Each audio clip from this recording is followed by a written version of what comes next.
Digital 410 Productions proudly presents the What's the Scuttlebutt podcast with your hosts Dodd Abernathy, Jeff Copsetta, and Henry Sledge. Welcome, everybody, to another episode of the What's the Scuttlebutt podcast, your favorite World War II-based podcast. And first and foremost, we want to thank each and every one of you who's been sticking around for the last 5 years. We couldn't do it without you because, well, without you, there'd be no reason to do it at all. But joining us, as always, live from Texas, Mr. Jeff Copsetta. Jeff, how you doing tonight, sir? Good. I'm excited about tonight's show. I think we got a real whopper for our listeners tonight for sure. Not only do we have a whopper, but we're kind of going back to the old school format, how the show originated, how it started. And tonight we are going to go back to basics and focus pretty much on living history. And as Jeff and I were talking before the show, the nice thing about having living historians on, particularly living historians who specialize in a particular impression and or persona, is they can bring the history on that particular topic and or persona. And so tonight we have Mr. Robert Tidwell joining us, and he is a man of multiple impressions and a man of multiple knowledge. And first and foremost, Mr. Tidwell, thank you for coming on the show. How are you doing tonight? I can do my Elvis impression if you like, or I do a really great Clark Gable, but no, I'm fine. Thank you. I'm delighted to be here. I think Jeff would love to hear both of those impressions. He's obviously got the Clark Gable mustache, but he is a huge Elvis aficionado. Almost. Well, my wife thinks he looks like Errol Flynn, so he's in very, very good company. Well, there you go. So let's just go back a little bit and just start at baseline starting. How did you get into the history of World War II, the hobby of living history or reenacting as most people know it as? When did the bug bite you, and how long have you been spending your family's finances on silly collectibles and uniforms like the rest of us do? Yeah, every time I hit that, that buy button on eBay, I feel guilty, but no, I have to blame my parents, which is, psychologically convenient. My parents were Pearl Harbor survivors. My dad was 30 years in the Navy. He joined in 35, retired in 1965. My parents were sent to Pearl Harbor in 1939 and were there for the attack. Wow. And we grew up with those stories. Great deal of pride. I have two older brothers and a younger sister. What I found out later was sort of interesting is when I was 10, my dad retired, or family retired to Coronado, Coronado is kind of like the San Antonio of San Diego, in the sense that San Antonio apparently has the largest collection of retired Army and Air Force generals in the world. Coronado has the largest collection of retired Navy admirals in the world. It's a great little town. It's adjacent to the Naval Air Station, North Island. What I found out many, many years later, although I knew a couple of my classmates in school had fathers who were at Pearl Harbor, found out later there were 8 or 10 classmates who all had fathers who were at Pearl Harbor, and I had no idea. And had I known any of this, I certainly would have made an effort to try to track them down and talk to them if they would talk about it.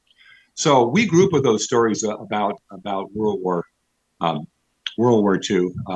My father, like a lot of veterans, didn't talk much about the details. No, not at all. And that was my mother who filled in the blanks. But she has some wonderful stories about living in Honolulu before the attack.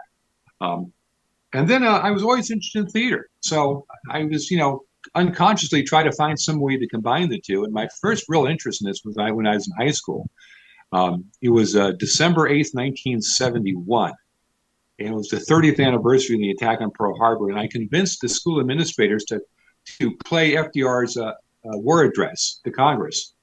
As if it was a bulletin coming in from President Nixon. And they went along with that, and they did that. And nobody understood why. But I always wanted to play FDR. I thought FDR was just such a great character because he's got a lot of charm and a lot of humor, which, with a lot of historical figures, you don't have that unless you're portraying Winston Churchill. So he was my main focus. And then as I got a little older, I learned more about MacArthur. Now, what's interesting about MacArthur, my dad being a Navy guy, wasn't terribly impressed with MacArthur, as most Navy guys are not. My mother thought he was absolutely wonderful. And she once told me that he's kind of like a Telemundo star. He's very, he's very emotional, and he's very,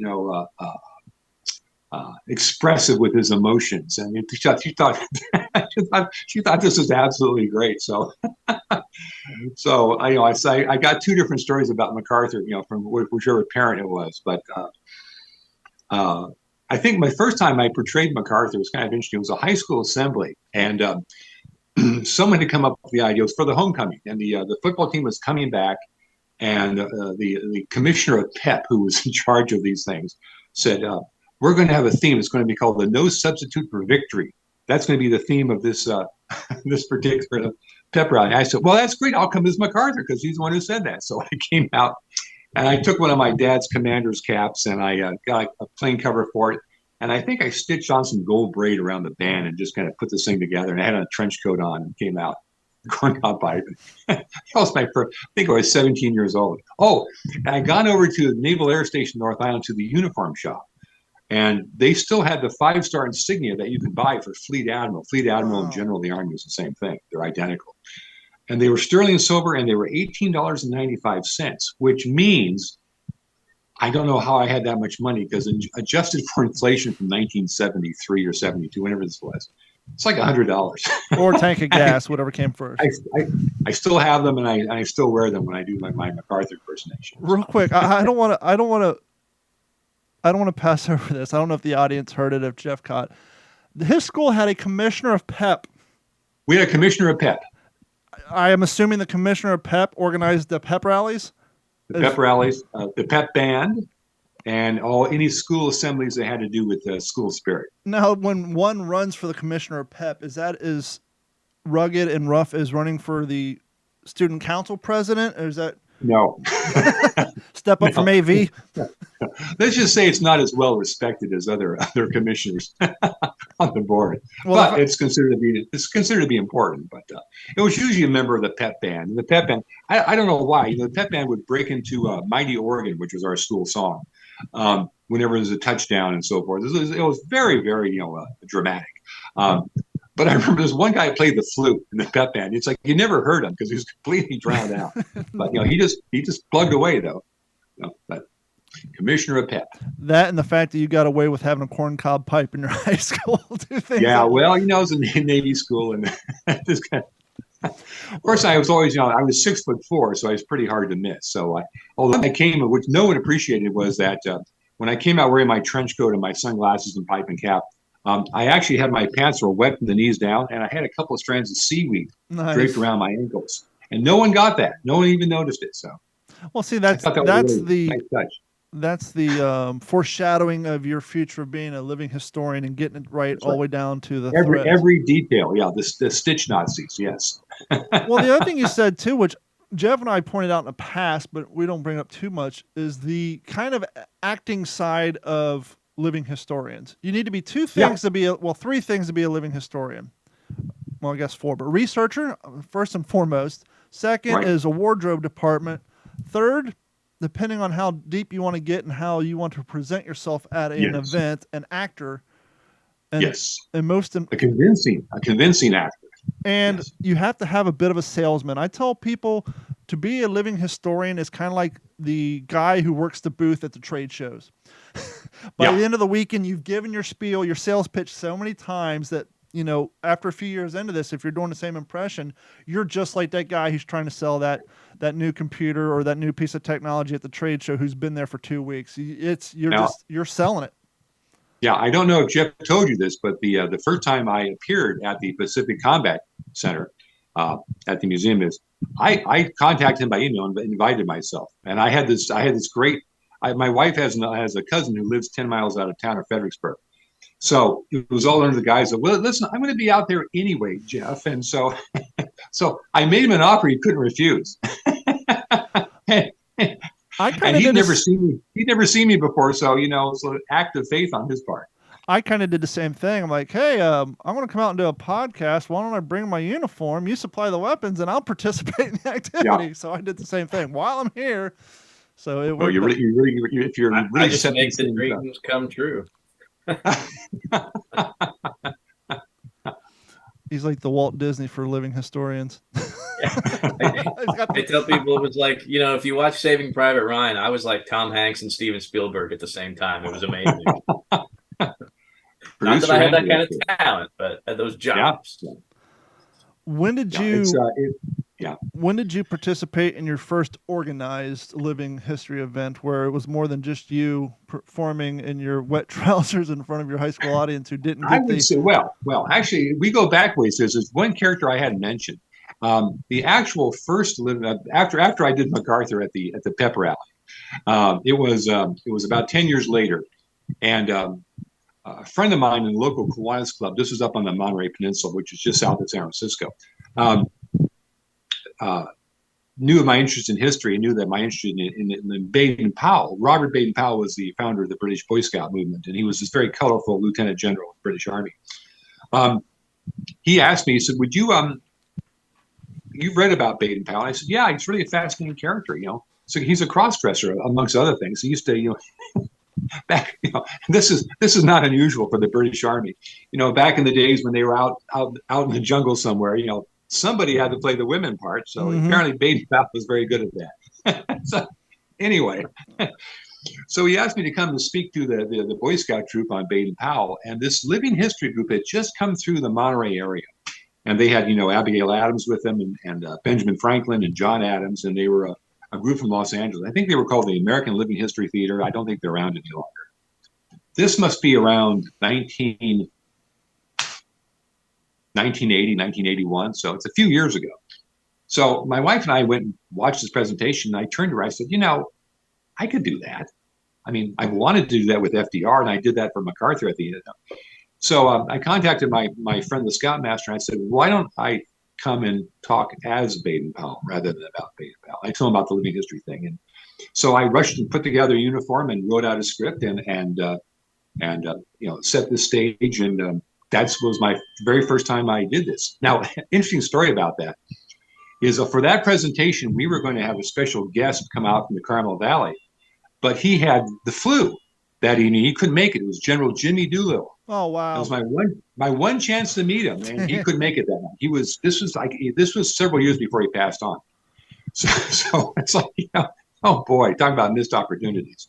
Real quick. So that was probably the first legitimate living history, where I actually wrote it out, did the costuming parts and did those kind of things. And then I went on to that summer. I went on to portray that for a group of Scoutmasters who come from out of state, and then every Friday night I went down into Big Sur to the Boy Scout summer camp, and we did like a fireside presentation where I would walk out of the gloom and do this Baden-Powell thing. I did that for like 6 weeks.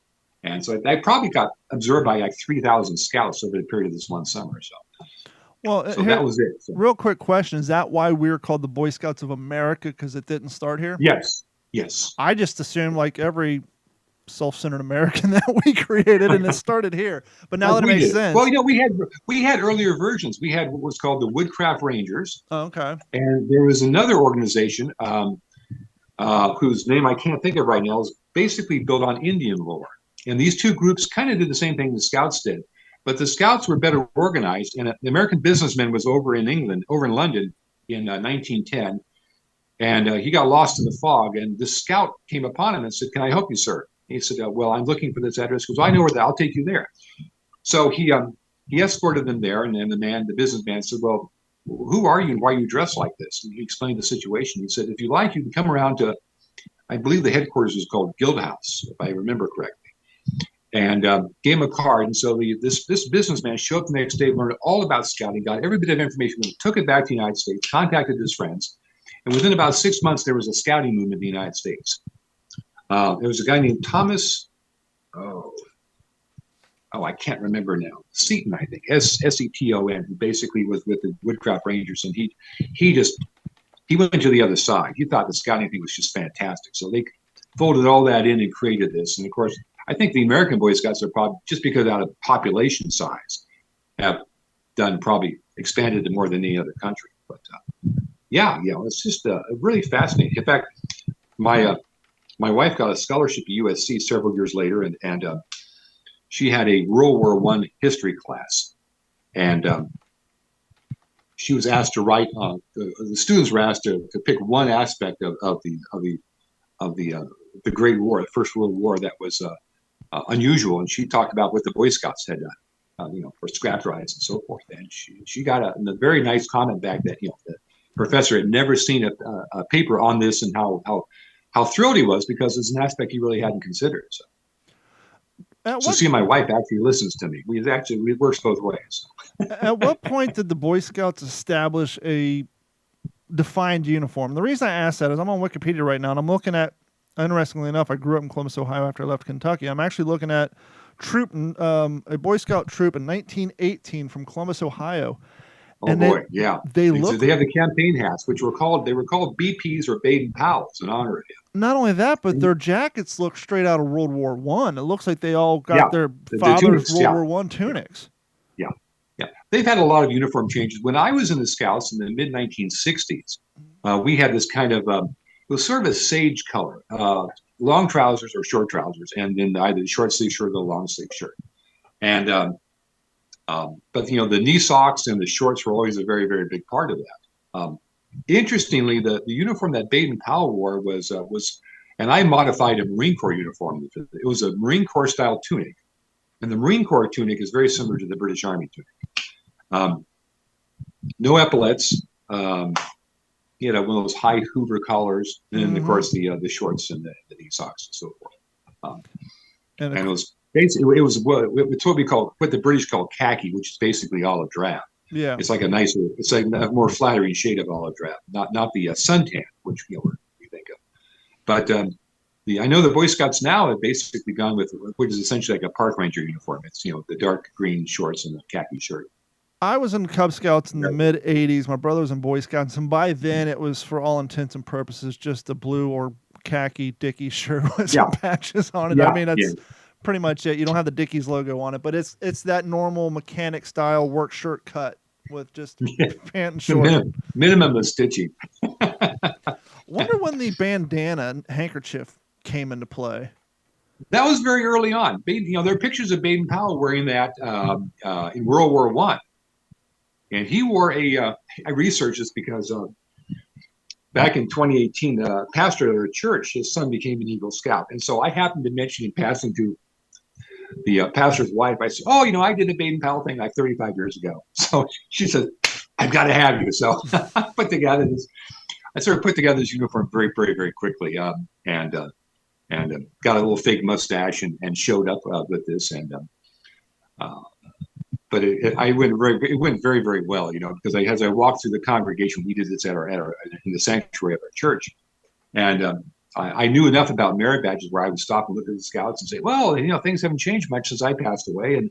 And what's this badge here? This is this, and what's this badge over? I don't recognize this one here. So it was very, very, very fun. And it was that uniform was very similar to what they were. Because one of my comments was, well, the uniforms haven't changed much because there's a picture of Baden-Powell. He's wearing dark green shorts and a khaki short sleeve shirt. He's got the blue neckerchief on. So there's some significance to the color. I'm not sure what it was. So after you did your years at the Boy Scout camps and getting that impression, which is great history, I mean, especially for them. When did your first participation in an organized World War II event come along?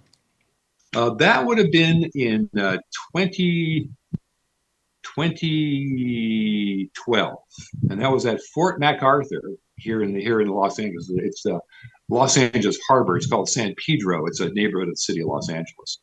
And that's an event that it's kind of funny, actually. I first went to the event in the year 2000. I took one of my sons with me. And there was a guy there doing MacArthur. I was about 45 at the time. I'm 69 now. So it was a few years ago. And this guy who was doing MacArthur was probably 70. I thought he was ancient, which is almost how old I am now. And but I was very, very impressed. It's an old coastal artillery fort, of which there aren't that many left. A lot of them have been restored. Fort MacArthur, incidentally, is not named for Douglas MacArthur. It's named for Arthur MacArthur, his father. When they created those forts around 1912, those forts were named for Medal of Honor winners. So and he had been in command of what they call the California Department around 1905, 1906. And he was very much a booster for developing Los Angeles and developing a harbor. So that's why the fort was named for him. So that was the first event I went to in the year 2000. And they've been doing this for about 10 years. And this was like the biggest event, living history event west of the Mississippi. Very, very impressively done.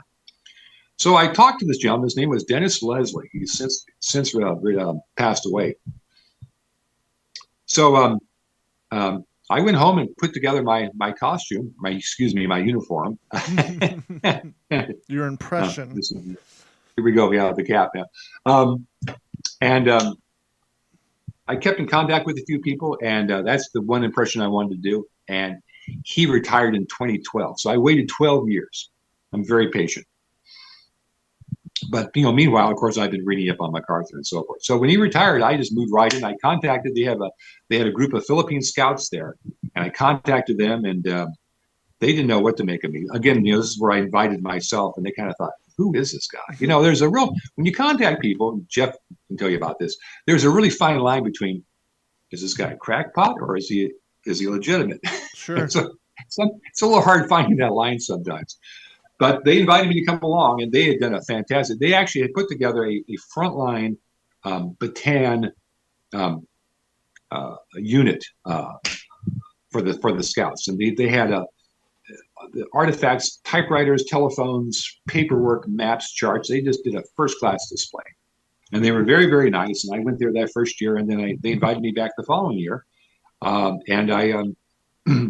By 2014, I would do the opening speech when we started the proceedings because of telling the history of Arthur MacArthur and why the fort was named after him, which was kind of nice. The speech got a little longer every year. Someone sent me a copy, and I realized it was 9 minutes long. I thought, oh my God, that's horrible. So following year, I cut it down to 5 minutes. So that just was too long. But it turned out very, very well about how he got his Medal of Honor. And a lot of people don't know this story unless you're a big fan of MacArthur. But we had that was a marvelous event. The last event was in 2018, and then in 2019 they scaled it back to basically just but we had everybody. We had Roman legionnaires. We had this one guy, he came dressed like a caveman. So it was a timeline event then. He had the skins on in a club. And he showed up by 1 year before he came. And I knew this guy because he does all different types of impressions. He said, they weren't going to let me in. I said, well, I tell you what, I'll make an announcement. So when I opened up the proceeding, they said, welcome to Fort MacArthur, named in honor of Lieutenant General Arthur MacArthur. Because I couldn't help but noticing that a caveman is with us today. I said, so there's a few titters of laughter. And I went on to say something to the effect that what he lacks in verbal skills, he more than makes up in the comfort of his uniform. And so, anyway, well, he got a big kid. It's interesting because we used to have more when I first started. There's fewer and fewer of them, but we had a few timeline events down here in Florida. And obviously, it being Florida, we'd have a couple people doing their Seminole Indian impressions, and they're just out there in just a loincloth and face paint and just doing the whole thing. Yeah. And we'd have some people doing the conquistador stuff, and here comes the horses trampling through. I mean, it was cool. We don't have them as much as we used to, which is sad. We really, it's one of the things. I just thought it was just wonderful. In fact, my favorite memory of that whole event, when it's over now, was that there was a little bit of a hill that as the units would march in, and they would mass at the base of the flagpole of the fort where we'd raise the colors, and I gave my little welcome to Fort MacArthur speech. But as the American colonial forces came with their flags flying, they turned that riot. It was absolutely moving experience. Just the color of everything. Yeah. But we had all sorts of people. We had Russians toward the last few years. We had Japanese soldiers, Chinese soldiers. It's just absolutely fantastic, and it was a great event. And I'm sorry to see it. Did 2020 kill it? I'm sorry. Did 2020 kill it? No, actually, it was. There was the fort was run by the L.A. City Department of the Parks and Recreations, and there were cannons that were fired. There were a lot of local residents who complained about the noise, so we got more and more. The big thing they do there, and they were going to do this last year, but they had to cancel. It's the Great Los Angeles Air Raid. Now, if you ever saw the movie 1941, that's actually based on something that actually happened. Apparently, a bunch of weather balloons. Well, let me back up here. In February of 1942, a Japanese submarine attacked a refinery just north of Santa Barbara. They fired a few shells and did very little damage. within a couple of days, apparently some weather balloons got loose, and the alarm went up, and people assumed that Japanese planes were attacking Los Angeles, and they fired over 6,000 rounds, anti-aircraft rounds. Actually, about 4 or 5 people died, 2 of them from heart attacks and the other from falling debris. But the city was completely panicked. So to honor this event, the fort puts on this thing called the Great LA Air Raid. It's done like the last Saturday of every February. And they have a dance band that comes out. People show up mostly in civilian clothes, but it's very, very well attended. I'm always there to greet them as General MacArthur when they arrive. And it's right off the Pacific coast. It faces Catalina Island, and because it's February, it's like 40 degrees and the wind's blowing. And you know, so I had to invest in long underwear because my thin little khaki uniform wasn't keeping me warm enough. But at the end of the evening, they get this countdown that the announcer comes on and says, we've just received word from headquarters that there's some planes have been sighted, and we're going to go to a yellow alert. And then finally at 9 o'clock, the lights go out, the air raid sirens come on, and they have some incredible air raid sirens from the actual fort from the 1930s. They crank those things up. You feel like you're in London with the Edward R. Murrow. Absolutely, it just makes the hair in the back of your neck stand up. And then they start firing guns off. Well, clearly the neighbors didn't like that very much. It's a coast artillery fort. The actual emplacements are still there. The guns are long gone. They were 16-inch naval rifles, same size that are on board the battleship New Jersey or the battleship Iowa or the Wisconsin or the Missouri. But by the 1930s, they couldn't fire those guns because they would blow all the windows out of the neighbors' homes around the area. Yeah. And they were, the city was paying all these thousands of dollars in insurance costs. So the fort was, the neighbors have always been less enthusiastic about it, but it's amazingly intact. And they've been slowly destroying the communication center and some of the tunnels. And to me, it's probably like the closest thing you'd ever see to the tunnels on Corregidor. I think it's just wonderful. Wonderful group of people who still volunteer down there. It's like, wow. It's really, really cool event, though. The Great LA Air Raid. We have a new event now, which is a different group of people that it's called the Grand Encampment. And it's kind of doing that same thing. We're inviting people from all different timelines to come. It's being held out in the airport out in Riverside, which is about 60 miles east of downtown Los Angeles. And it's on Veterans Day, so it's around November 10th, November 11th every year, and the weather is absolutely perfect out there because it's like a high of 65, and it's usually sunny. So even in the Inland Empire, it's nice out there. Oh, you know that term, huh? You've been out here before. I spent 3 years in Long Beach, so before I moved to Florida, I left Ohio. I lived at walking distance of Cal State Long Beach, right there on Bellflower. Oh, sure. But it's this little private airport. It's called Flaybob, and it's named for a couple of guys. And a guy was named Flavio, and a guy named Bob. So it's called Flaybob, and it's not that far from March Air Force Base. Speaking of which, we do a Spirit of 45 event every year. We alternate. We did it yesterday on board the SS Lane Victory, which is a O2 Victory ship in San Pedro Harbor. And they pipe MacArthur on board. We have an Admiral Nimitz who comes on board, and Admiral Nimitz gives his speech, which he gave. He broadcast to the nation right after the surrender ceremony on board the Missouri. It's a wonderful speech. And MacArthur it's Douglas MacArthur's show. He does basically runs the whole thing. But it's a great event. But we did a similar event a year ago out at March Air Force Base. The hangar was air conditioned. It was 100 degrees outside. August in Riverside. Yeah. So. We have a Liberty ship in Tampa. It's called the SS American Victory, and it goes out in Tampa Bay. And much like the city of LA, you can't exactly go firing off big old 50 millimeter. No. In fact, our ship, our Victory ship is inoperable right now. They're having boiler problems, and they have 2 problems. They don't have enough money to repair it, and they don't have the people to repair it. It's one of those kind of things where it's boiler tubes. Ours just got out of dry dock. But what I was going to say is how they got around potential damage from the large percussion from the cannons is they would literally just fire off 3 or 4 12-gauge blanks at the same time through the barrel. Then it gives it a little bit of boom, but not enough to rattle windows and set off car alarms. And we would float around shooting up Tampa Bay, and then we would head back, and they'd have a handful of us. We do the same thing.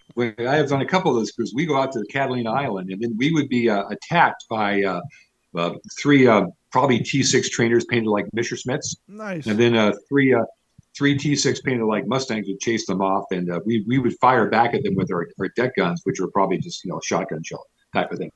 It's all very funny because the captain comes on board the loudspeaker and says, "We think we found a German spy on board who may have radioed our position." So a few minutes later, they bring this guy out. He's dressed up in this Luftwaffe colonel's uniform, and they've got him in irons, and they parade him around the deck.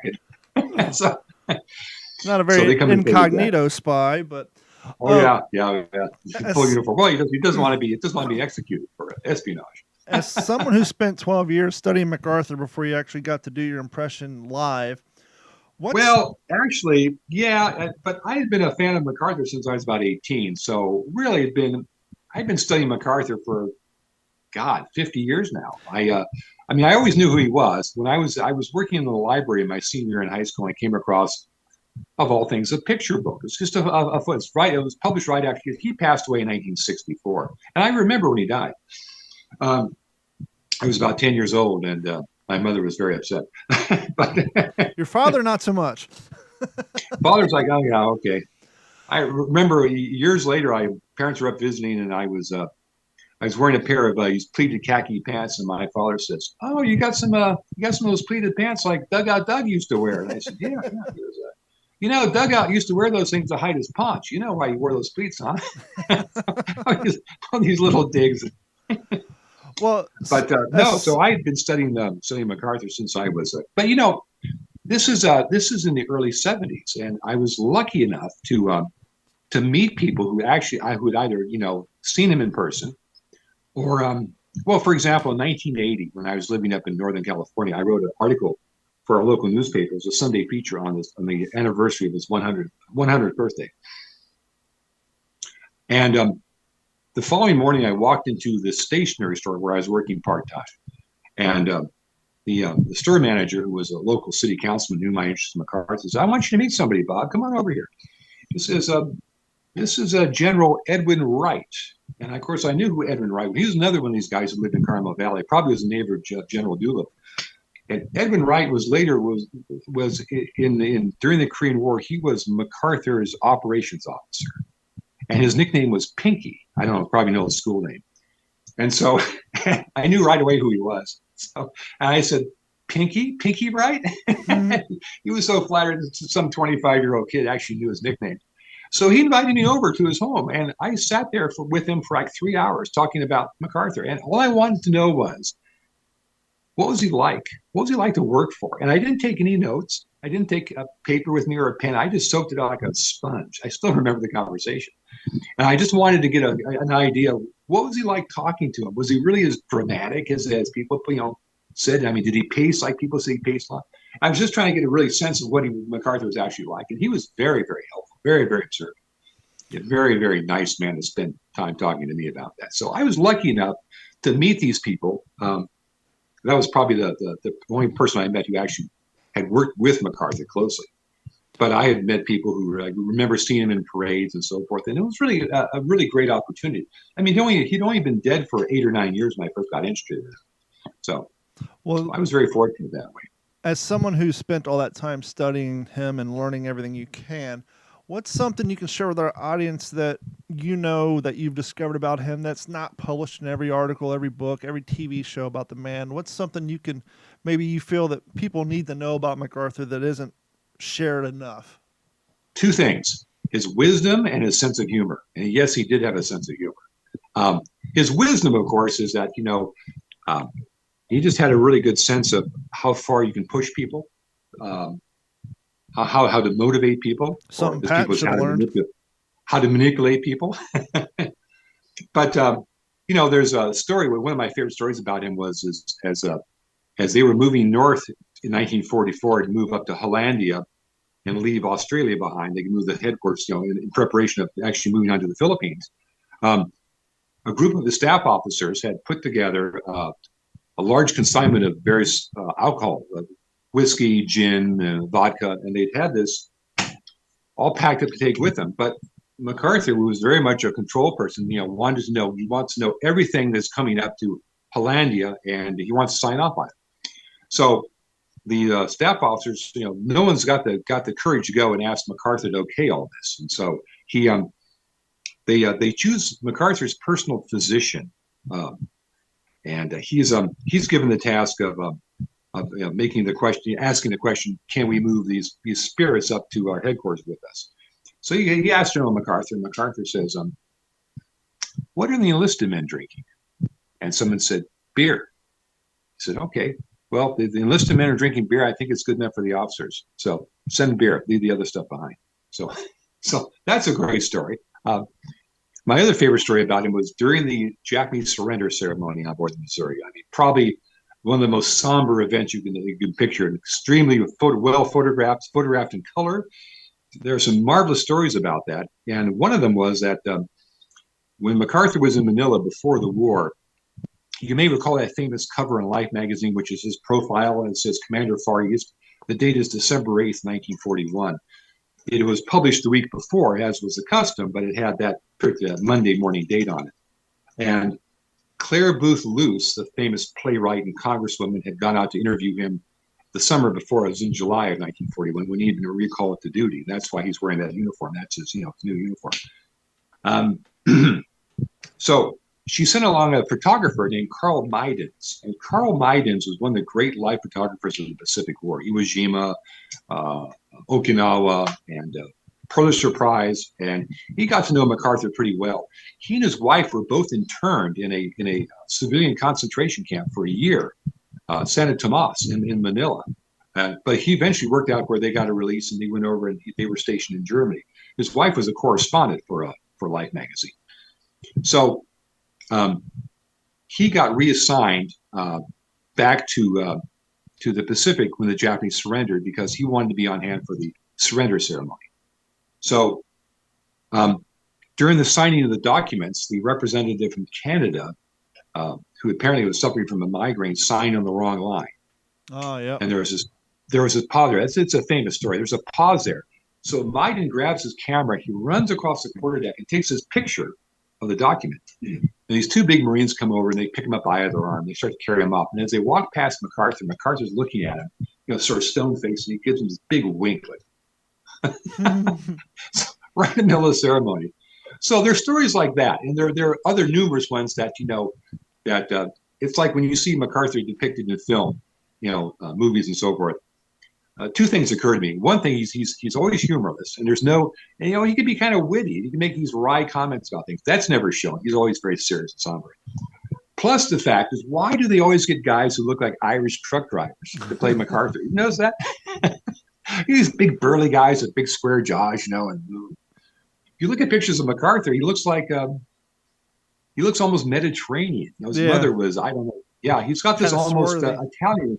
Yeah, you can imagine him wearing a toga, 2,000 years ago. He's got that. He's got this real sensitive look in his eyes, and he's not the kind of guy you think of as being a general. When I think of a general, I think of Patton. Mm-hmm. I mean, that's who most Americans think of as not MacArthur. MacArthur would get that kind of steely look, like I'm trying really hard to look tough, but you see him in unguarded moments. He gets really upset looking about stuff. I think he's really high strung. Twitched a lot, hands are always moving type of thing. So those are things I try to incorporate. I tell stories about MacArthur when we go to various, air shows or events like that. So I want people to try to see the overall picture. And really the best source for all that is just read the memoirs of people who worked with him, his doctor, his pilot. There's a correspondent who worked for CBS named Bill Dunn, who wrote a great account called Pacific Microfilm. He was there at the fall of Manila, and he came back. He's the guy, when you see them wading ashore at Tacloban in October of 1944, and Jeff, I may have teased you about this. I said, we need this guy wearing civilian clothes. He's carrying a portable typewriter with him. There's this one guy gets off the landing craft. He's got no helmet, no hat. He's got a portable typewriter. That's Bill Dunn. So he's going to write the first story. So he was a marvelous, marvelous source of information. And all these guys, just tell these stories. Another great story was that when MacArthur first arrived in Brisbane, where they were located at the very beginning of the war in March of 42, they didn't put any kind of guard outside the elevator on the upper floors where he and his wife and son lived. So apparently these two drunk sailors came in one night and knocked on the door. MacArthur wasn't there, but his wife answered the door, and they said, well, we wanted to see the general. So they got rid of those guys, and they decided that they needed to put a guard. So they put an army guy up there, and he was some corporal. had a machine gun, sat outside the front door, and he dozed off one night. Whoops. And he woke up because he felt something brush past him, and he looked and he saw the door closing. It was back of MacArthur. MacArthur didn't even wake him up. So the guy's probably tired.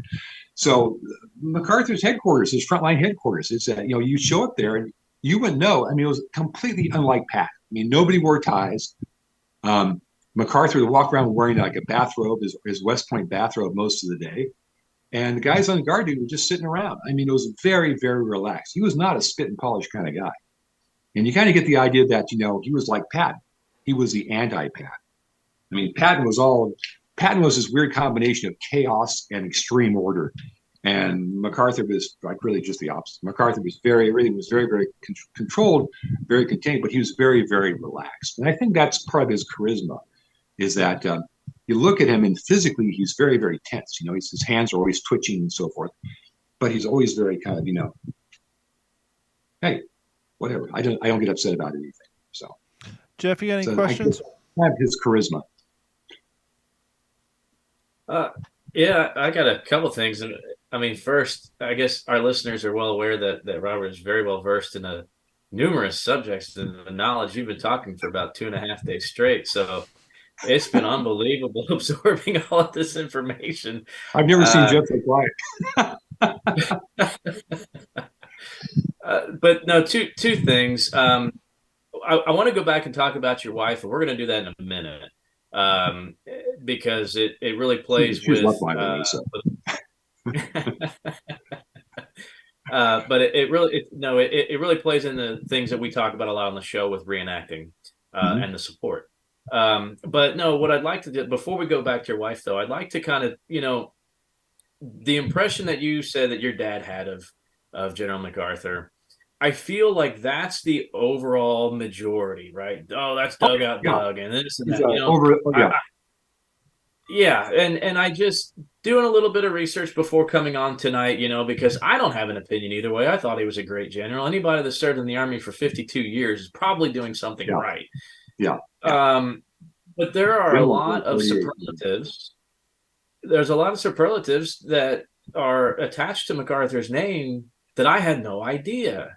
And I think, when we just throw out Dugout Doug out there as World War II historians or, people who think they know something about the man, if we really go back and look and really what he accomplished, just prior to the First World War and then what he did with the 42nd Infantry Division, I did not know that he was responsible for the Rainbow Division. That's an unbelievable. He was chief of staff. He put it together, and he was one of these kind of guys. He's always got the best people he could find for his staff people.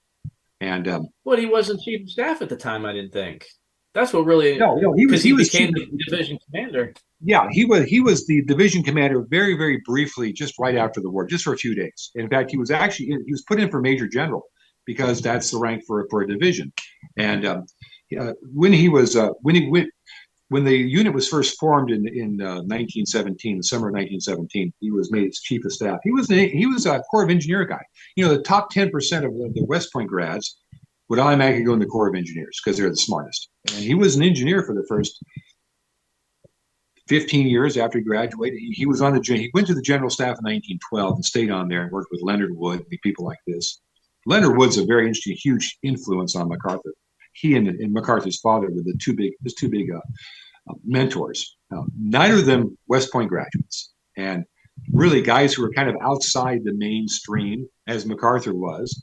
I mean, MacArthur is like, when you look at people like Fox Connor or Marshall or Eisenhower or Patton, these guys they're all part of the Army establishment. They go through all those service schools, command and control and Army War College. They do all those things that, if you're going to go for a high rank, you have to do. MacArthur didn't do any of this. The only postgraduate course MacArthur ever took was an engineering course at Leavenworth, I think in 1911. And then he came back the following year and taught that course again for other students. But he never went to any of the postgraduate schools. He didn't do those things you're supposed to do for high rank because he didn't need to. I mean, he already knew this stuff. He was really, and I think he was basically homeschooled. He was a homeschooler. I mean, essentially what they call an autodidact. He created his own staff arrangements, and And it goes back to what I said earlier about he was a very wise person, great deal of wisdom. I mean, he basically knew what he needed to do. And when I went back to get my master's degree, what I wrote for my senior thesis was his reforms at West Point when he was superintendent there in 1919, 1922. And this is where you really see it, because he's figuring, like most guys, there's another war coming in 20 years. It's going to be with Japan and probably Germany. We need to be ready for it. We're going to be occupiers. So what do we need to do? We need to change the curriculum here because we're still studying the Civil War. So immediately they start studying the Great War. That's the first thing they do. And he wants to expand the history and English department are one department at West Point. He wants them separated, and he wants a course put in with applied psychology. He didn't get that. That wouldn't happen until after World War II. He says, 99.5% of all the men who served in World War I were civilian draftees. 0.5% were West Point graduates or regular Army. And that was his whole plan for the Rainbow Division, going back to see, because at the time, when they talked about, let's send the regular Army over there, which is 170,000 men in 1917. And MacArthur says, no, we can't squander those people. Those are people they're the intellectual embodiment of the Army. They're the ones who are trained. We need to get those people to train civilians. But we have to understand that we can't treat civilians like they're soldiers. We've got to treat them with a certain amount of dignity and respect. So that was his big takeaway. And so when he became superintendent at West Point, and he's wanted to put in these educational reforms, he was not particularly successful in any of it. He was pretty much stonewalled the entire way. He was able to make some changes, but not all of them. Plus, they kicked him out a year early because Pershing didn't like what he was doing there. But regardless, he understood that future wars, it was going to be civilian army. He, as his father and also Leonard Wood, had a very high opinion of civilian soldiers. He said, but you've got to treat them like a civilian. He has a great quote. He says, you can lead them, but you can't bully them. And he once said to his chief of staff at West Point, he said, I wonder how many of our guys are shot in the backs by civilians who just didn't like these SOBs. Yeah. It's like, wow. So yeah, it goes back to his whole concept of what is wisdom, and you have to he's very pragmatic. He's not an ideologue. He's not liberal. He's not conservative. He's just somebody that says what works. It doesn't matter. It's like if you're going to talk about, say, universal health care in the United States, for example, whatever your opinion of that is. If a person can say, if we can prove to the American public and to Congress that we'll actually save money by insuring everybody, then why not do it? Because it makes more sense. If your concern is it costs too much, if we can show we can save money doing this, let's do it. See, that would have been, if MacArthur had been president in the 1950s, that would have been his approach. Because he didn't care about, the ideology behind something. It's like, if it works or if it doesn't work. I mean, in the broad sense. I mean, clearly, it's like his reforms in Japan after World War II. But that's a whole different topic. Now, as you can see behind Jeff, I'm going to impress Jeff real quick. Watch this. As you can see behind Jeff, he's got the February 13th, 1956 edition of the Life magazine featuring General MacArthur.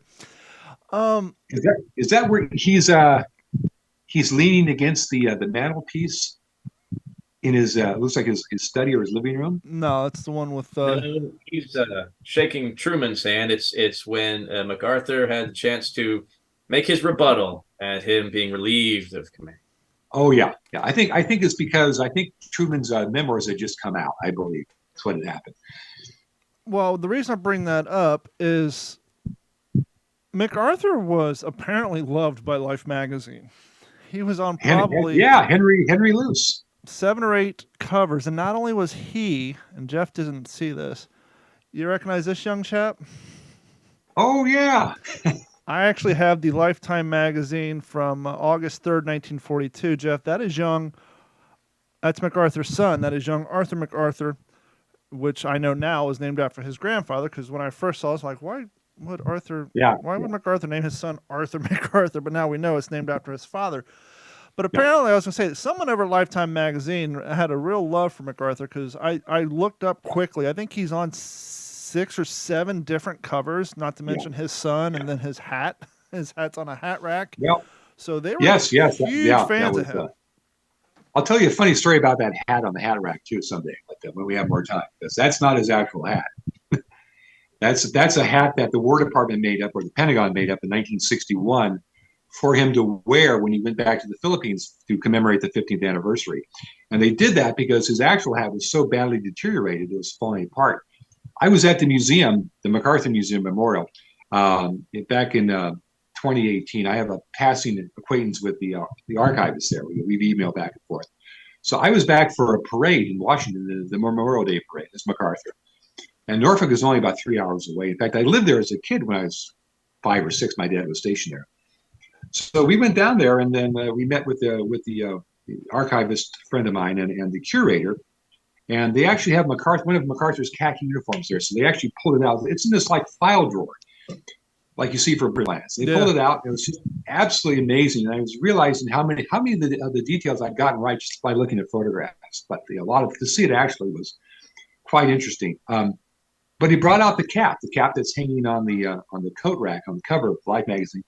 It's beautifully done, but you can tell because the visor is has a much shorter visor, which was the current Army style by the 1950s and 60s. And apparently, the story is that the Pentagon had somebody make that cap up for him, and he wouldn't wear it. He wore his original cap, which had a much bigger visor on his cap. Yeah, it seemed like the crown was a lot taller too on the original. Yeah, interesting about the cap is that, and a lot of people don't realize this, is that his cap was basically just the 1902 dress officer's cap, which is still being worn today. It's in blue, not navy blue, it's Army blue. It's actually not black; it's actually a blue color.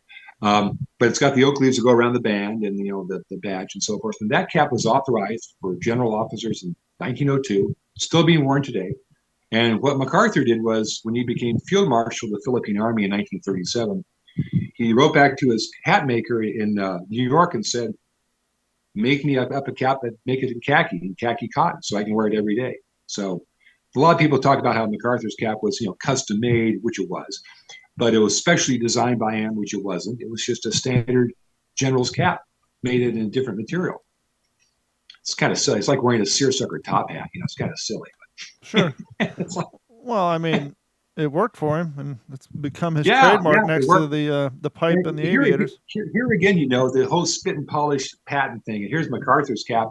And if you have that gold braid, you put it on the tropics, within about 3 days, it goes green. I mean, because of the humidity. And that cap was looking pretty mingy after the PT boat ride to Mindanao when they left Corregidor. When they evacuated Corregidor, it got drenched with seawater, and it was looking pretty nasty. About 8 years ago, the MacArthur Memorial decided they were going to mount a new display because the actual cap had been sitting flat on the surface, and over time, the cap it gets kind of flattened. So they had a new display they were in. So this local news station came and covered it for like an 8-minute thing. It's on YouTube. You can pull it up. And so they got the cap, and I'm looking at it. And it's absolutely amazing because there's this huge, it's all this here is all sweat stained. This is all dark in here underneath the cap here. And it's just, he wore a thing for 15 years. Yeah, I'm looking at a colorized photo of him. And I don't think it was colorized. I think it was shot in color. It's just a photo. It's talking about World War I, World War II, and Korean War. And yeah, underneath, right on at the bottom of the eagle, it's just a completely different color, brown. Sweat stains.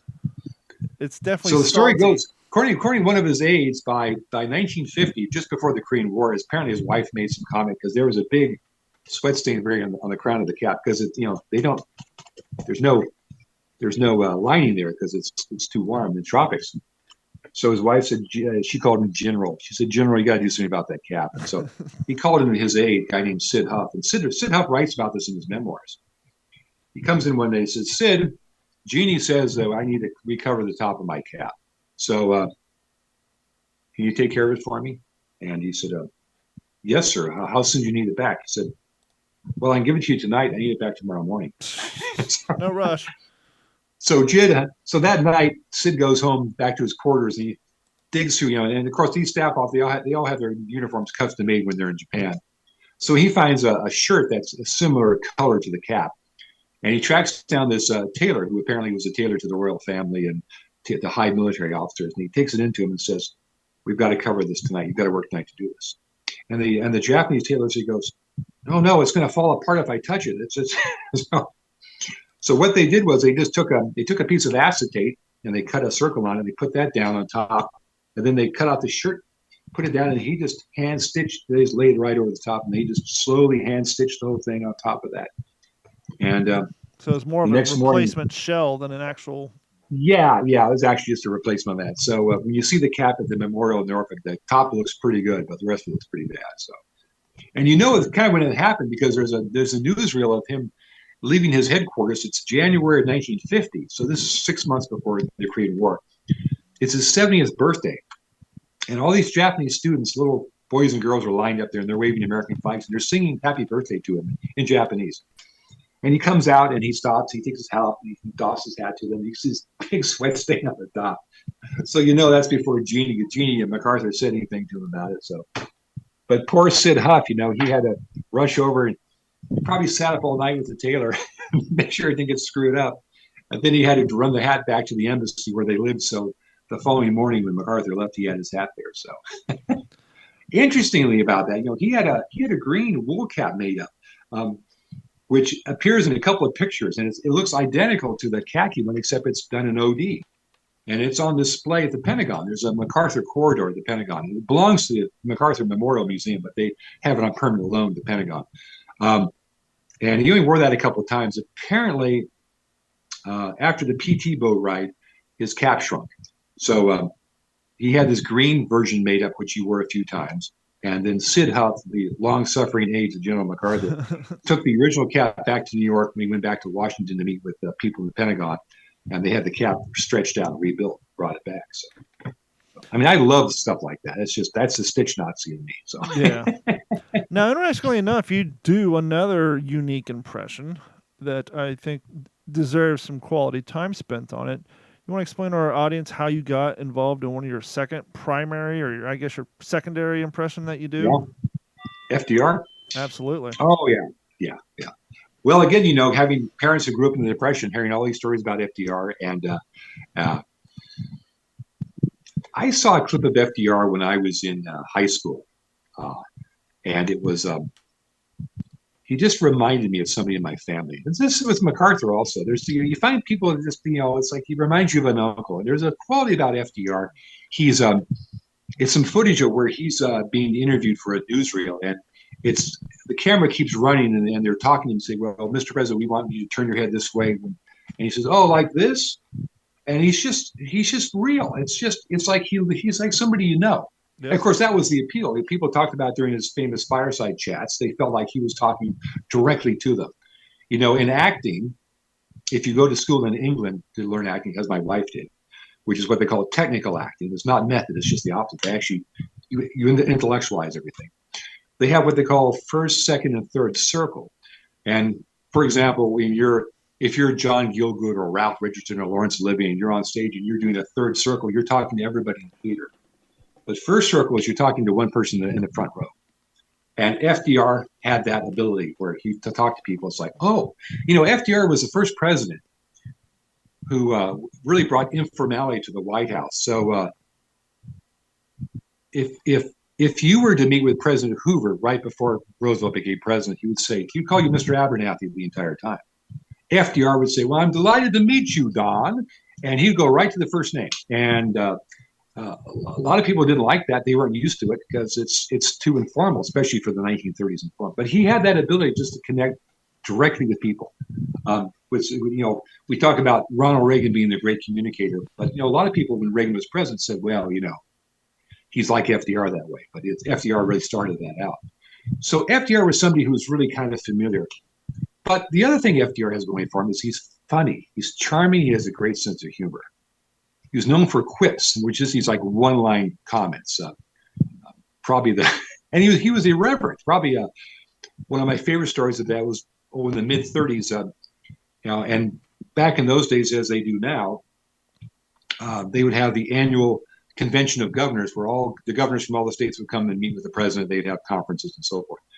So FDR had arranged to have a meeting with 6 of the New England governors, and they all showed up for breakfast the following morning, and he forgot about it. He looked up from his Oval Office, he looked around and said, "Oh, well, you're not all here to secede from the Union, are you?" Apparently, none of those thought it was very funny, but he just had that way of just kind of connecting. And he's just a natural born leader. And he was somebody that that was really the first impression I ever wanted to do was FDR. I tried to convince our school to put on a marvelous play called Sunrise at Campobello, which the drama department thought was totally inappropriate for the school. It was made into a movie in the 1960s with Ralph Bellamy and Greer Garson playing Eleanor Roosevelt. Now, why you would get one of England's most beautiful actresses to play Eleanor Roosevelt, I have no idea. But they gave her the fake teeth and everything. But it's about his battle with polio and how he overcame that over a 3-year period. And so I thought it'd make a great play. It's very inspirational. Of course, I wanted to be cast as part of FDR. I'm going to put you on a spot here to prove a point. We've been talking about Stitch Nazi all night and authenticity. What year and model was his wheelchair? Oh, FDR's? Yeah, what year and model? He didn't have a model year. He had 4 wheelchairs. There you go. He had one at Hyde Park. Well, he had 2 at Hyde. He had one at Hyde Park. He had one at his what they call Top Cottage. He had one at Warm Springs and one in the White House. And Jeff, did I send you a picture of the one I mocked up? When I sent those pictures to you? Yeah. Yeah. So what we did, and of course, if I can adapt something that's available and make it look like it's authentic, I will do that first. My MacArthur uniform that's Dickies pants and a Carhartt shirt, which are heavily tailored. Well, interestingly enough, I brought this up in the past. Dickies did make uniforms back there, and their modern day stuff hasn't changed that much. There might be a slight different angle on the pockets, the shirts are. The work shirts is that they have one seam. They're not double stitched, and any of the seams are not double stitched. They have a one-piece collar. They don't have the banded collar. Carhartt had those, and I bought a bunch of Carhartt shirts, and I had a tailor actually modify them with the more pointed collar with a little flap on the collar. And he had one of those little Western yoke things in the back of his shirt. It's like a little arch you see with Western shirts, and which I didn't know about until I saw his actual uniform when I was in Norfolk. And he had elbow patches on them. They were the same color as material, things like that. But no, FDR's wheelchairs were the kitchen chair, and he had a local blacksmith put together some bicycle wheels on a metal frame. They painted it all black. So for my wheelchair, I found an existing foldable wheelchair. Now, the type of wheelchairs you see now that fold up with the vinyl seat and the vinyl back, they were made by a company called Everest and Jennings, and that foldable wheelchair goes back to 1934 or 1936. Very, very spoke wheels. So I found one of those. Guy was selling them. You had like 20 in his garage. So the idea was I wanted something that was foldable so I could put it in the back of my car and take it with me. Otherwise, if I had a full size wheelchair, I have a little Hyundai and it wouldn't fit in my car. So we adapted that. So he had the little wheels in the back, which are in the front. So we just turned the chair around. Yeah. Now the problem is with modern wheelchairs. They're tilted so the back of the seat is lower than the front, so people don't slide out. So when you turn the chair around, it's just the opposite. You slide right out of it. So we had to put in some springs in the front to do that. And I painted it all black, and my wife refinished the kitchen chair. So yeah, I'm looking at a photo of it now. I did a really, really good job, because that's what I was going to say. That's when you're doing an impression, depending on what impression it is. There's one piece of that impression that's required. This is a particular one that's you're not going to pick up it at the front of World War II impression. So I have a friend from church who this guy is, we call him MacGyver because he can make anything. He's the kind of guy you want in your life over the cruise ship sinks. I mean, he can do anything. The kind of guy who takes a belt buckle and uses the buckle to make a fishing hook, those kind of guys. So I approached him about 5 years ago. I said, I need some FDR leg braces. And so he got on. He went right to the FDR library website, and not only did he find pictures of what the leg braces look like, but he found a purchase order copy from 1926 from FDR's physician to a place that actually makes these, and they were aluminum, which surprised me. I didn't know they were using aluminum. So he calls me up and said, now this is a guy who's about 10 years older than I am. He says, Robert, do you think we should use slotted screws heads or Phillips? I'm not sure because they had both of them in 1926. So that's a good question. And then it's like, I think we went slotted because that's kind of like, a lot of that you have to kind of go by feel too. It's like, well, what looks more old fashioned? It might have technically been accurate, but it's like when you do an impression, you go to Google Image and you pull up the first 10 pictures and you go, okay, that's what people expect to see, type of thing. And so, you want to educate people, but not to the extent where, it's not organic. So, I guess the question were those screws reset into nut search or were they using square head nuts? And then what the comfort level is on that. I didn't want to go there with him. Yeah. So, you figure that out. So no, I've had to glue a few of them. I carry extra screws with me. Now, the actual braces that he wore actually went up to below his armpits. Wow. It's like an exoskeleton that he wore under his clothes. That's what kept him upright. So ours just go up to, I wish I sent a picture of those, but ours go up just below the knee, and they have a leather strap there. We put them in there. So when you're sitting there, now what's interesting is that he didn't wear the leg braces when he was in the wheelchair because he didn't need them. The wheelchair was designed, or those 4 wheelchairs, to get him from his desk to he'd go over to a sofa or to a chair. The wheels were actually a little bit lower than the seat, so he could slide right off and put himself onto another chair, like an armchair or something like that. So and of course, nobody ever saw him. No member of the public ever saw him in a wheelchair.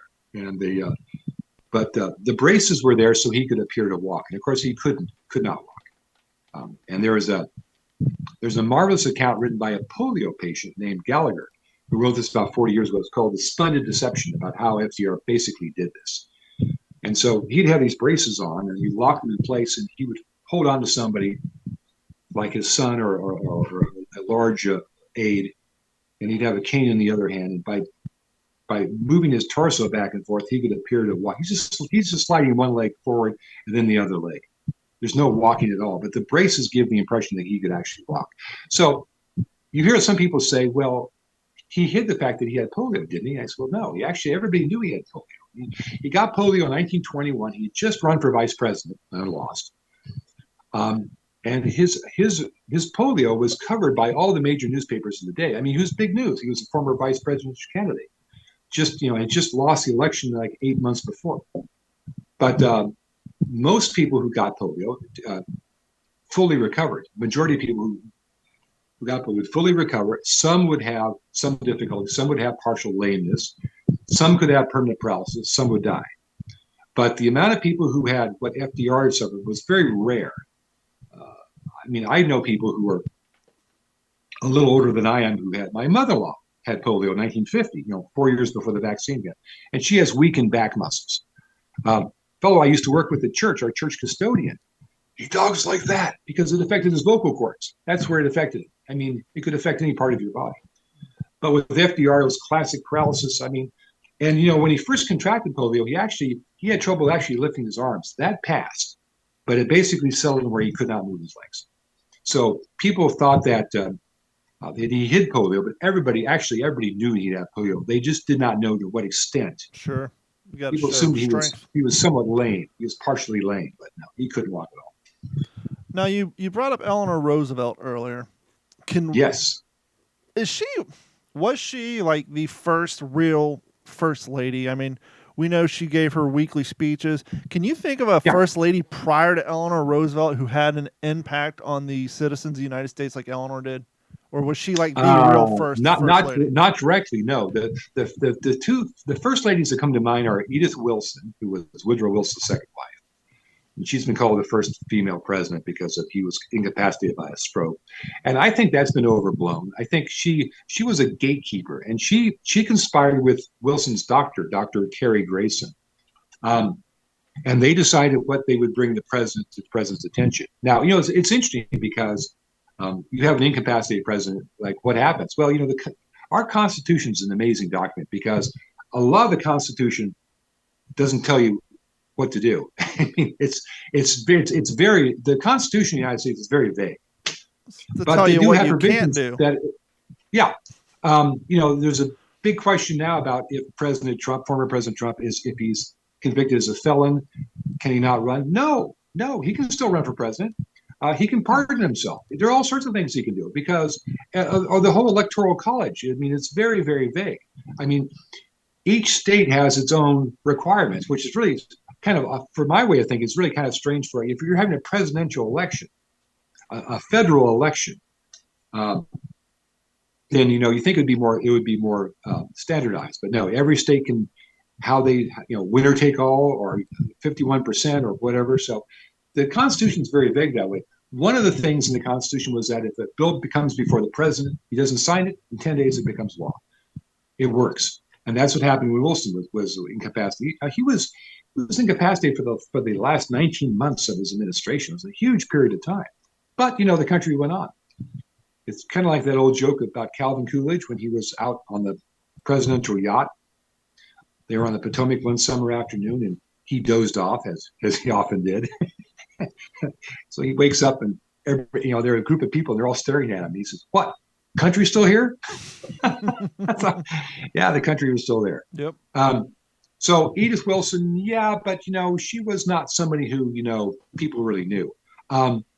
Probably our most accomplished first lady was probably Lou Henry Hoover. She was the first female graduate of Stanford University in 1895. She graduated with Herbert Hoover, and they were both from Iowa, although they didn't know each other when they were living in Iowa. And she was the first woman in America to receive a degree in geology. She was a geologist, and I don't think we've ever had a first lady who did that. But she was very influential with the Girl Scouts, but she was not a public figure in the sense that she was. Eleanor Roosevelt wasn't trying to be a role model so much as Eleanor Roosevelt was. She felt a need to connect with with a lot of women and disenfranchised people in the United States. So she had her column, which is really amazing. She wrote that thing every day from 1935 until she died in 1962. Just remarkable. Now, yesterday when we had our little Spirit of 45 event on board the Lane Victory, Eleanor Roosevelt delivered actually in her column, My Day. She wrote that, and it was really quite an amazing speech. And my wife recited. My wife came as Eleanor Roosevelt yesterday. She's got the Eleanor Roosevelt eyes, and she recited this speech. And it's funny. She turns to me afterwards. She says, "Have either of you seen the new Barbie movie by any chance?" No. I'm guessing no, but no. Okay. It's about empowerment. Her speech could be right out of that Barbie movie. It's just, I have seen it. I have not seen Oppenheimer yet, but I've seen Barbie. No, I got dragged out to the last voyage of the Nemir this weekend, so my weekend was all about vampires. But she talks about the fact that women are going to have to help men adjust to peacetime and the women and so forth. But the fact that women have to work together for world peace type of thing. It was just a remarkable thing. She's just a remarkable person. It's just my favorite quote of her. Yeah, I'm sorry. I'm really glad you brought that up because that's the point I wanted to make earlier. No. But I'm talking about Mrs. Tidwell here for a minute because, very few reenactors that I know of. I mean, I know, my wife participates with me, but we don't have a specific couple that we portray as living historians. Yeah. She's got a few uniforms, and I always kind of like to laugh. I do a lot of, as you know, Robert, I do a lot of 8th Air Force stuff. So I like to think of her as she's English anyway. And I thought maybe get her a waif uniform one day. She does a great English accent. But she's got a few American. Your wife is English? Yeah, I'm sorry. Well, I mean, she's Texan first, but she's mostly all Texans are Texan first. Right. You guys a never lot got of other Republicans. reenactors.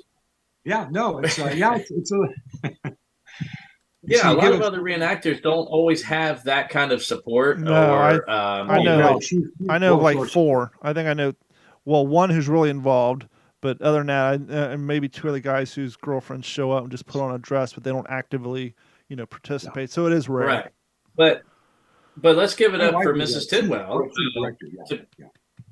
Yeah, to portray Eleanor Roosevelt and the things that she does, the pictures you sent that we're going to share with our listeners, this week on social I media. wish I had footage. She's absolutely wonderful, and she's got the voice down, and she's a gifted actress to begin with. She's actually trained as a director. She actually went to one of the major drama schools in London back in the mid '70s. It's called Webber Douglas. It's not well known. It's not like the Royal Academy, but people like Angela Lansbury went there, Stuart Granger, Donald Pleasant, Julian Fellows, the guy who wrote Downton Abbey. I hate that guy because he's really trite, but but he does know how to entertain.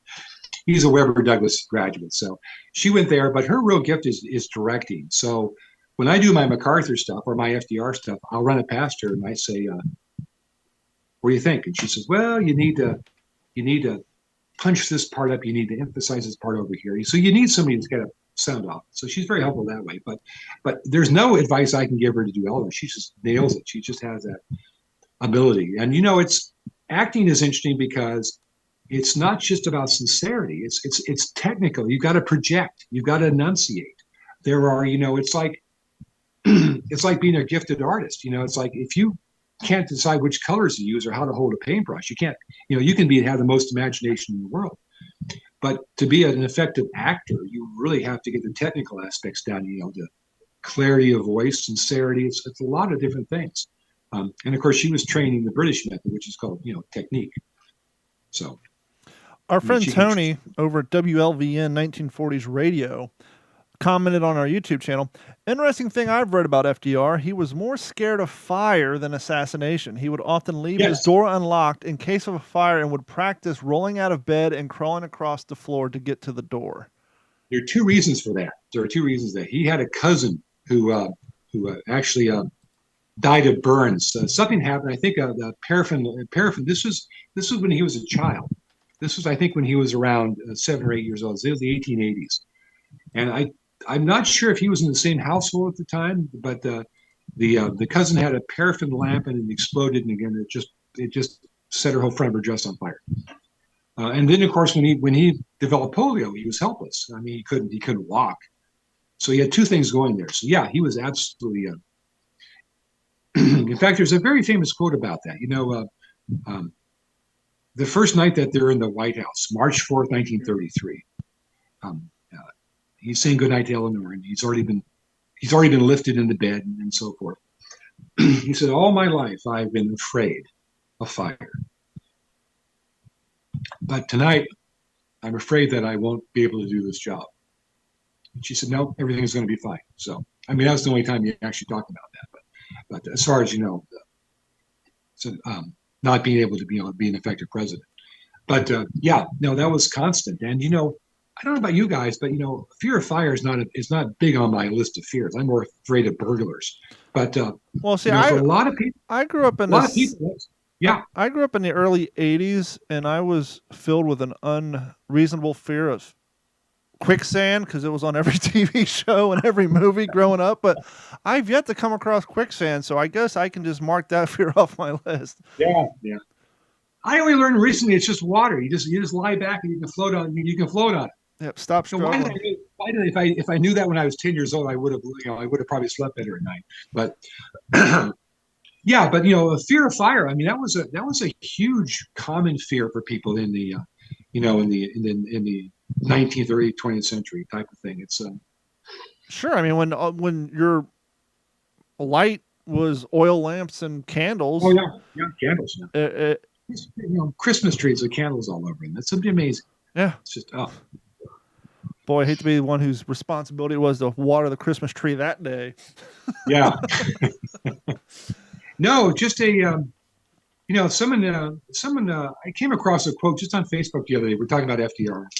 I'm on several different Facebook pages, and sometimes people can just write one sentence. Some woman had written, "A crippled man taught the nation how to run." But yeah, it's like the story of Seabiscuit, the horse, who had issues, and it's like we have the nation is crippled, and we elect a crippled president to get us out of it. It's amazing. I mean, you can say what you like about FDR. You can call him a communist, a socialist. This is a courageous man, and he never, with the exception of the first couple of years after he contracted polio in 1921, would take off in the summer. He'd go on a houseboat down in Florida every summer for 3 years. And they went down there just basically to mourn, I think, just to mourn the loss of his legs. But within a short period of time, he discovered Warm Springs, Georgia, and he was just always. And my favorite. We did this great thing. Speaking of first ladies, every February I'm involved at the Nixon Presidential Library in Yorba Linda. It's only about 40 miles from here, and we go out there and my wife and I perform as Franklin and Eleanor. And recently they've been adding this feature where it's the president and the first ladies.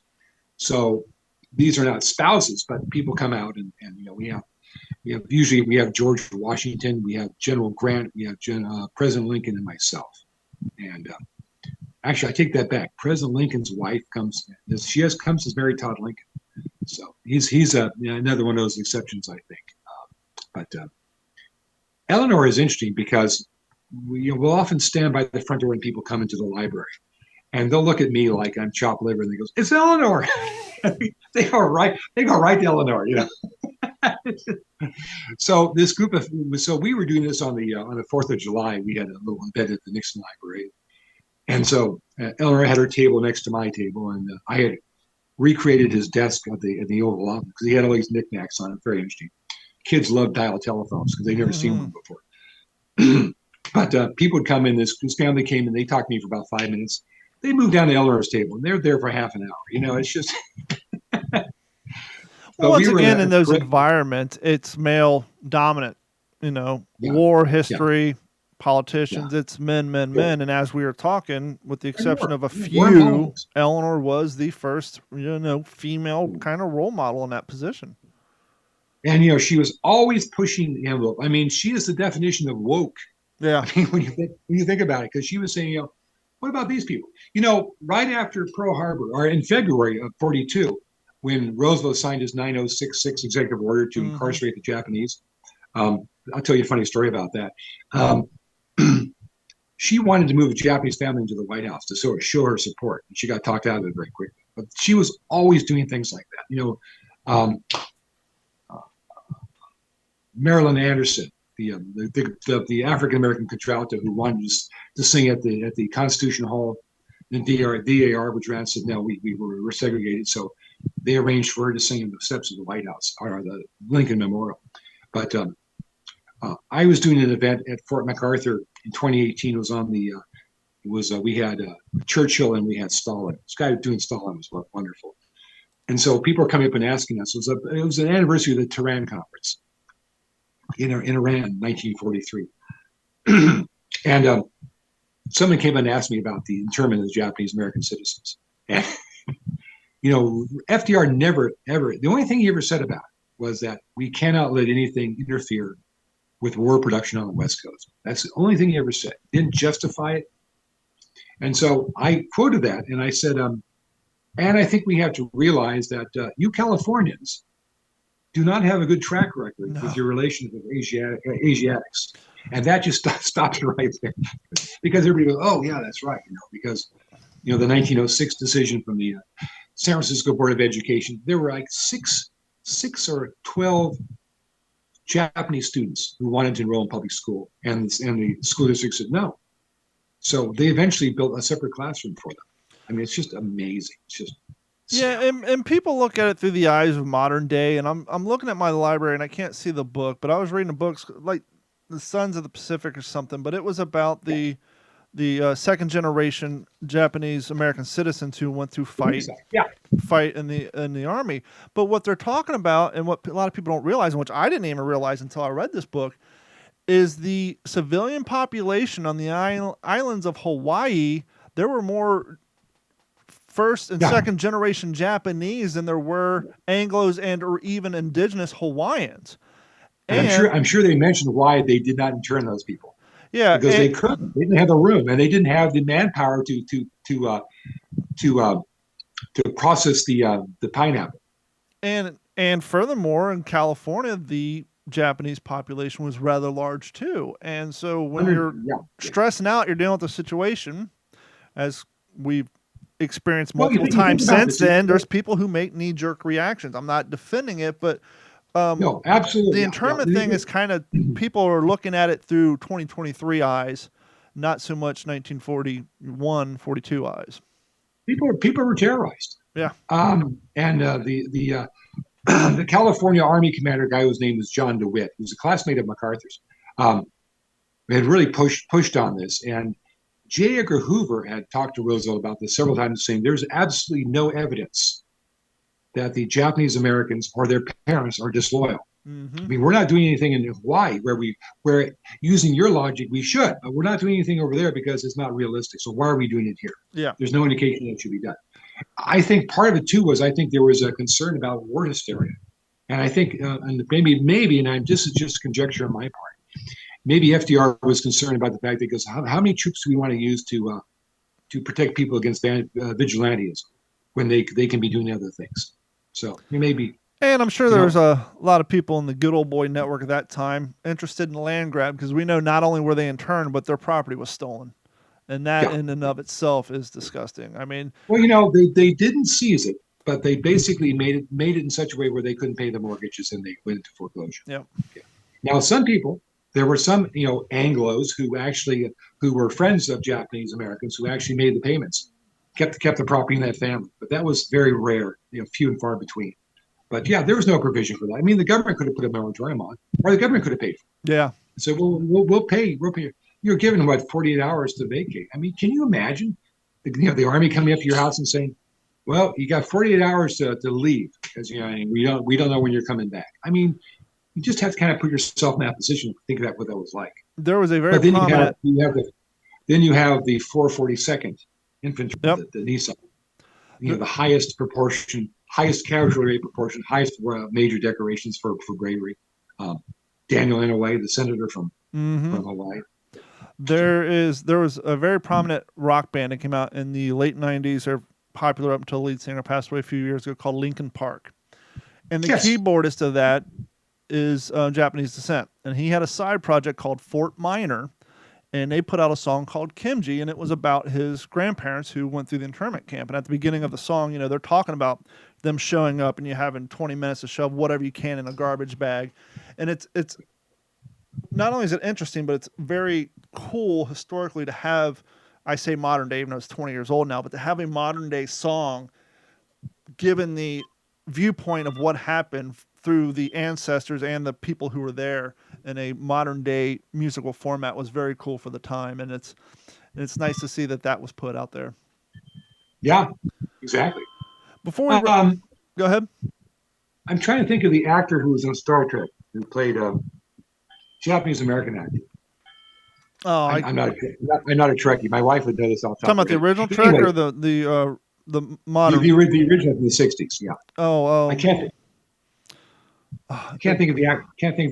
It slipped my mind. I could have told you any other day, but you put me on the spot. He was interned in Arkansas in the camp. Yeah. So I think he was born in 38 or 39. So as a very young child, George Takei. George Takei, thank you. Yeah, Arkansas. So they had those camps as far east as Arkansas. Before we move on real quick, before we wrap up the show, we always usually end with what you read. But I want to remind everybody, because it's been a while since we've really hit it, we want to hear from you. Please send us an email to mailcall@WTSPWorldWar2.com. We want to hear what's going on in your lives, any suggestions, comments, questions, anything you have for the show.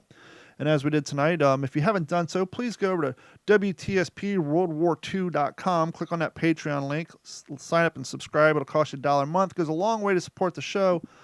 But or you can support the show by simply going to YouTube. Go to YouTube, like, subscribe, watch some of our videos. You can participate and ask questions during the live stream, like Anthony did from WLVN 1940s Radio tonight. There's, I didn't see it at the beginning, but when we first started the show, fan Gabe Riviera came on and said he's currently stationed North Island of Coronado, California, and so you guys can participate in the conversation that way.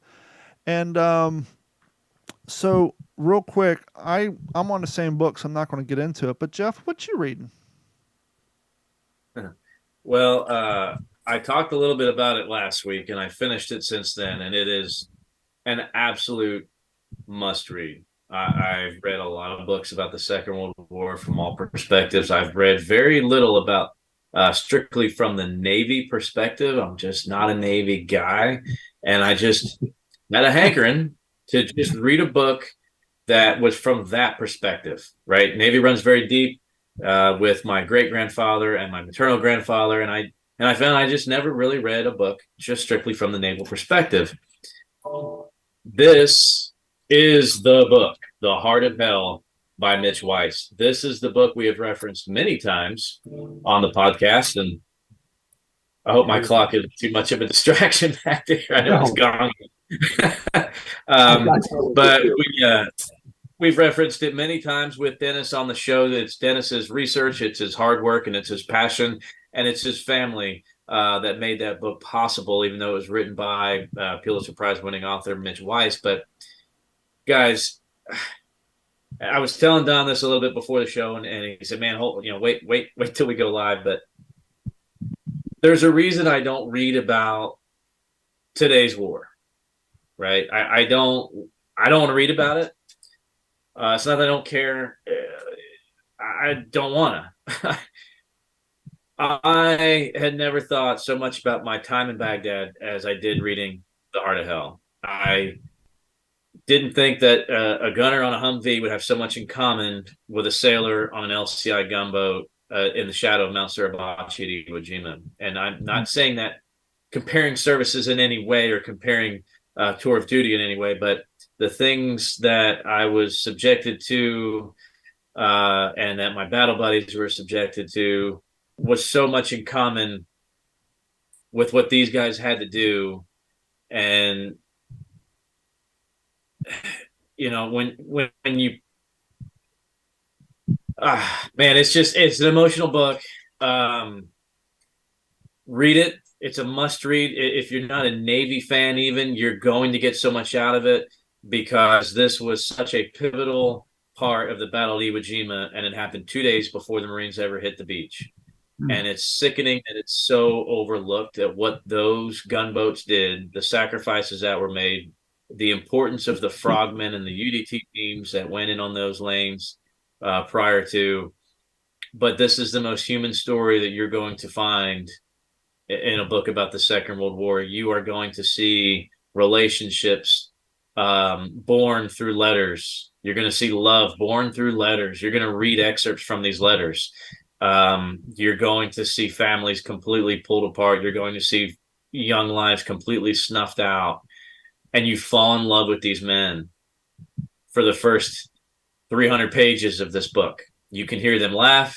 You know what songs they like. You know what their girlfriends' names are. You know what their daughter's name is. You know the girl that they say that they're going to marry when they get home. And these guys don't get home. So many of them do not get home. Read The Heart of Hell, the untold story of courage and sacrifice in the shadow of Iwo Jima that would not be possible but without our friend Dennis Blocker and his grandfather's unbelievable sacrifice, being one of the few that actually walked away from that without any physical scars. Nobody walked away from LCI 449 without lasting scars, without emotional scars. And it's a service that we need to always have in our hearts and in our minds as moving forward, of just what 71 men did on a small boat off the coast of Iwo Jima so long ago. Wow. Hey, Robert. Yes. What you reading? I'm still reading the here, let me grab it. The author's name here. Let's see.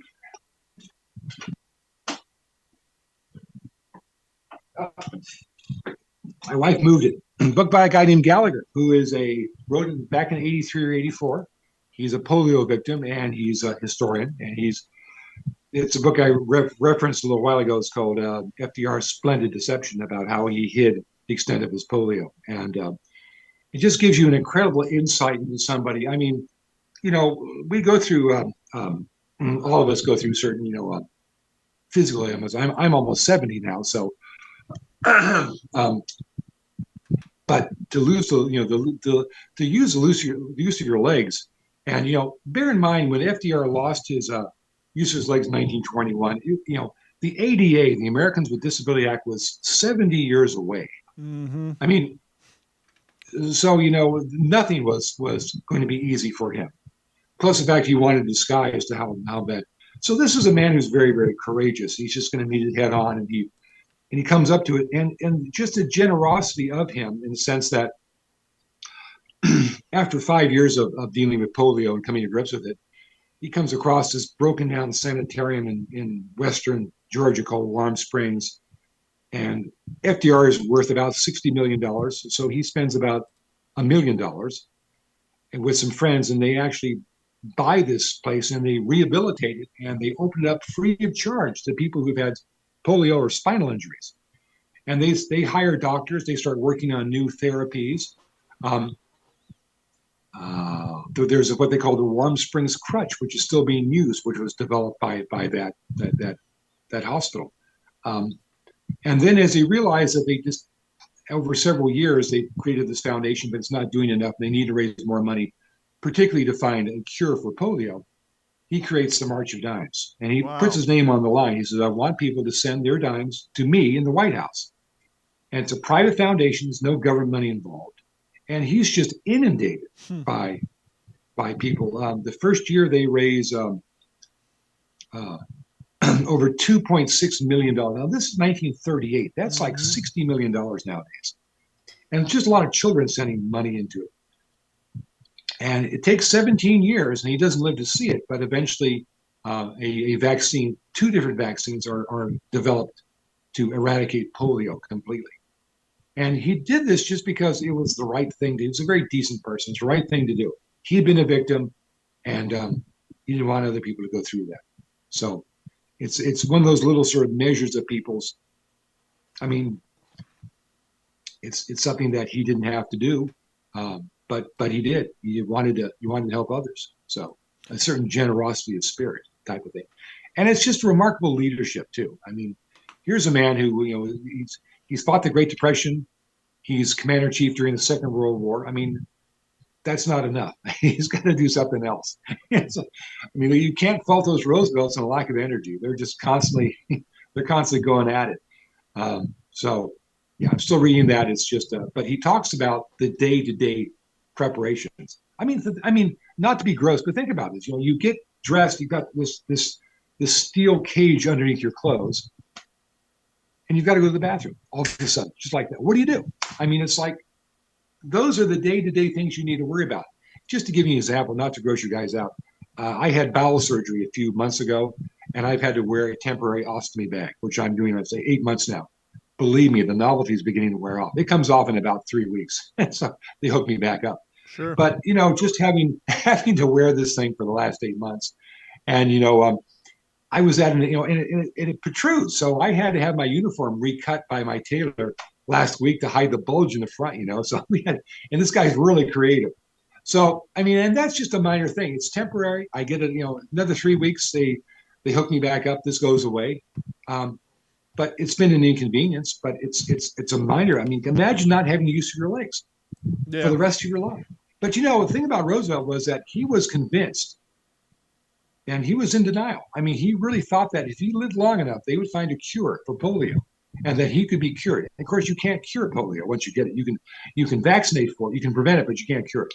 Well, even if they found a quote-unquote cure, you can't reverse the lack of years of using your leg muscles. No, the nerves that have died because of that type of thing. But just that ability to to push on and continue and to try to help others. And it's just your respect for somebody like it's just very, very moving